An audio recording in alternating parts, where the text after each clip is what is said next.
bulan ini adalah 1 tahun Gabungan Rakyat Sabah membentuk kerajaan. Ini juga bermakna bahawa saya sudah 1 tahun menjadi Ketua Menteri.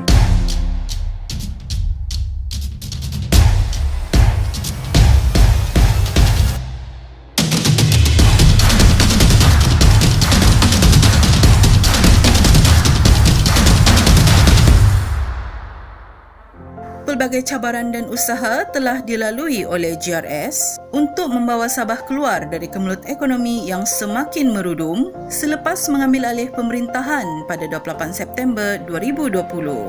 Banyak projek pembangunan tertangguh dan pembangunan infrastruktur luar bandar juga sangat mengecewakan. Tambahan pula, pandemik COVID-19 yang melanda turut memberi kesan negatif kepada sektor ekonomi dan sosial.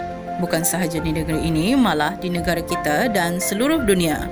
Oleh itu, Ketua Menteri Sabah ke-16 yang amat berhormat Datuk Seri Panglima Haji Nur telah melaksanakan Hala Tuju Sabah Maju Jaya, Pelan Pembangunan SMJ 1.0 2021 hingga 2025 bagi menjadikan Sabah lebih makmur dan maju ke hadapan.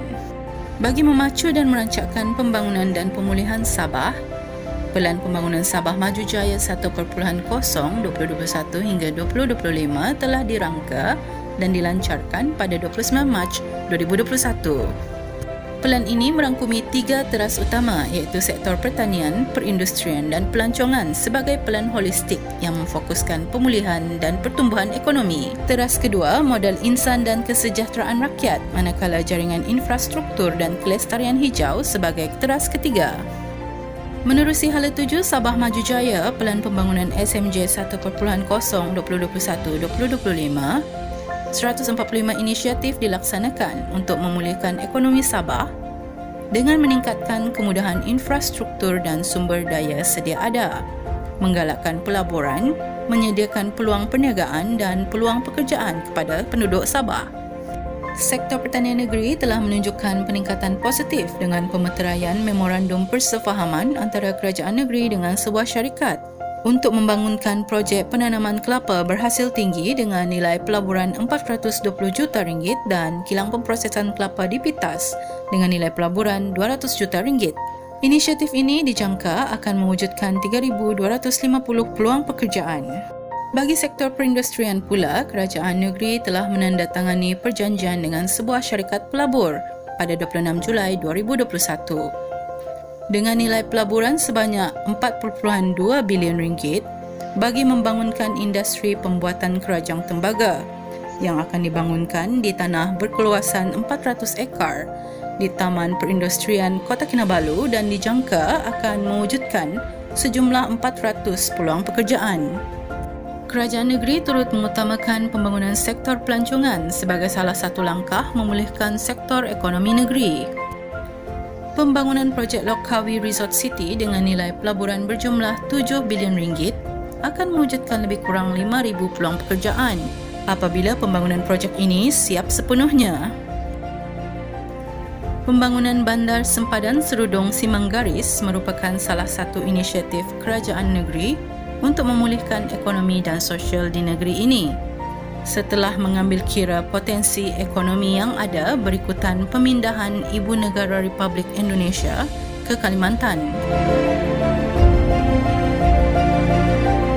Bagi melahirkan modal insan yang mempunyai kepakaran dan kemahiran tinggi bagi memacu pembangunan serta kemajuan negeri Sabah, Ketua Menteri telah mewujudkan bantuan modal insan untuk membantu pelajar di negeri ini.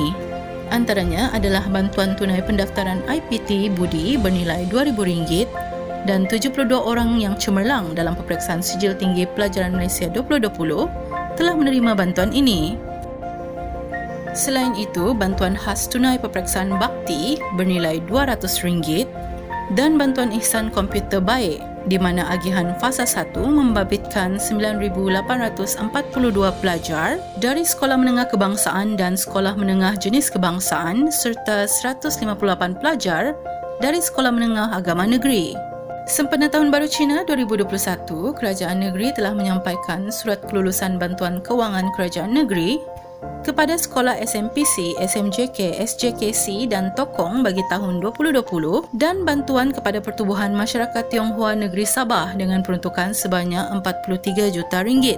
Dalam pada itu, Yang Amat Berhormat Datuk Seri Panglima Haji Haji Noor menyampaikan sumbangan sebanyak RM148,700 kepada Jabatan Pendidikan Negeri Sabah pada 7 Julai 2021 bagi menghargai dan mengenang jasa serta sumbangan guru-guru dan warga pendidikan di Sabah.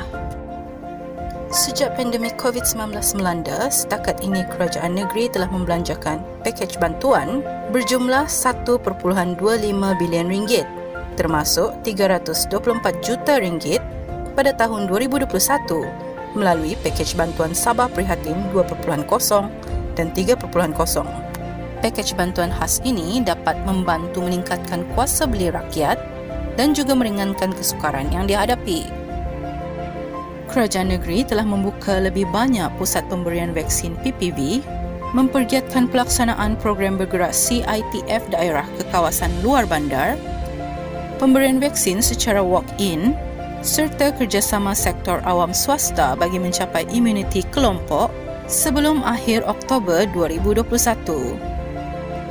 Untuk mengatasi masalah projek pembangunan tertangguh atau lambat, dalam mesyuarat Majlis Tindakan Pembangunan Negeri 2021 yang diadakan pada 16 Februari 2021, Jawatan Kuasa Khas Pewujudan Projek Persekutuan Negeri telah ditubuhkan bagi memastikan penyelarasan dan koordinasi pelaksanaan projek persekutuan dapat dibuat dengan lebih teratur serta cepat.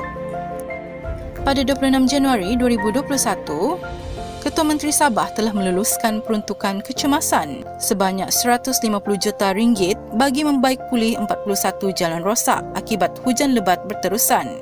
Antara jalan raya yang dibaik pulih adalah kilometer 44.7 Jalan Penampang Tambunan. Kerajaan negeri juga menaik taraf jalan raya di kawasan pedalaman untuk menyediakan kemudahan jalan raya yang lebih efisien, yang mana ini akan meningkatkan jaringan perhubungan dan taraf sosioekonomi penduduk. Salah satu projek tersebut adalah Jalan Kampung Silimpodon Kampung Mantus Pitas dengan peruntukan sebanyak 4 juta ringgit. Bagi mengatasi masalah banjir yang sering berlaku di daerah papar, kerajaan negeri telah mengumumkan peruntukan 9 juta ringgit untuk projek tebatan banjir dengan mendalamkan Sungai Kinarut di sepanjang 3 km. Projek ini telah dimulakan pada April 2021 dan dijangka siap dalam tempoh 2 tahun 2023. Projek Visat Connect Me Now merupakan alternatif untuk menyediakan kemudahan capaian internet untuk rakyat terutama yang berada di kawasan luar bandar, sementara projek pembangunan menara telekomunikasi disiapkan. Antara kawasan yang telah menerima kemudahan ini adalah penduduk di Kampung Mantus di Pitas, Kampung Gana di Papar dan Kampung Kumawan di Tambunan. Kerajaan negeri Sabah turut menaja 300 GB data percuma di setiap kawasan untuk penggunaan awal penduduk kampung. Seterusnya, Kerajaan Negeri Sabah menandatangani Perjanjian Sabah Sarawak Power Exchange Agreement dan Perjanjian Sambung Tara 275 kV di antara Sabah Electricity Sdn Bhd dan Sarawak Energy Berhad pada 6 Ogos 2021. Melalui perjanjian ini, Sabah akan mengimport 30 MW untuk jangka masa 15 tahun melalui talian transmisi litar berkembar 275 kV sepanjang 31 km dari Lawas di Sarawak ke Mengalong di Sabah. Sambungan itu dijangka bermula pada akhir tahun 2023 setelah pembesaran grid di bawah agenda bahagian utara Sarawak Energy yang menghubungkan Miri dengan bandar-bandar di utara Limbang dan Lawas di Sarawak. Kerajaan JRS juga telah berjaya dalam sebahagian tututan Perjanjian Malaysia 1963 berkenaan petroleum melalui Perjanjian Penyelesaian Komersial bersama Petronas bagi menyelesaikan pertikaian isu cukai jualan negeri dan kuasa pengawal seliaan ke atas sumber minyak dan gas. Tuntutan ini telah mencapai persetujuan dan terlaksana, di mana Petronas akan membayar cukai jualan produk petroleum kepada Kerajaan Negeri Sabah pada kadar 5% setahun bermula tahun 2021. Pada 28 Jun 2021, Ketua Menteri Sabah telah bertindak tegas apabila mengumumkan untuk membenarkan beberapa aktiviti sosial dan ekonomi beroperasi lebih awal selepas 2 minggu Perintah Kawalan Pergerakan PKP 3.0 dilaksanakan iaitu pada 15 Jun 2021 walaupun mendapat tentangan dari Kerajaan Persekutuan.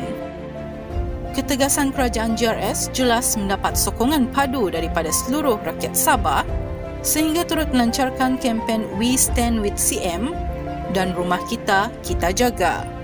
Pada 9 September 2021, Ketua Menteri Sabah telah menegaskan bahawa Sabah menolak cadangan memperkenal akta yang akan menghalang kebebasan beragama di negara ini.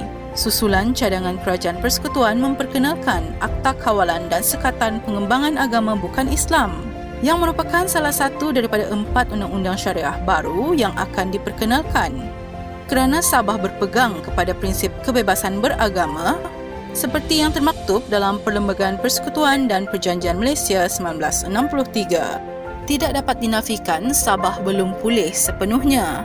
Lantaran itu, Kerajaan JRS di bawah kepimpinan Datuk Seri Panglima Haji J. Haji Nur komited dan sentiasa bersedia untuk berbakti demi Sabah yang tercinta melalui pelaksanaan Hala Tuju Sabah Maju Jaya Pelan Pembangunan SMJ 1.0 2021 hingga 2025. Sabah mampu bangkit maju dan cemerlang dalam pelbagai aspek. Sokongan padu dan berterusan dari rakyat Sabah adalah pendorong utama dan kekuatan JRS yang akan membawa Sabah maju ke hadapan.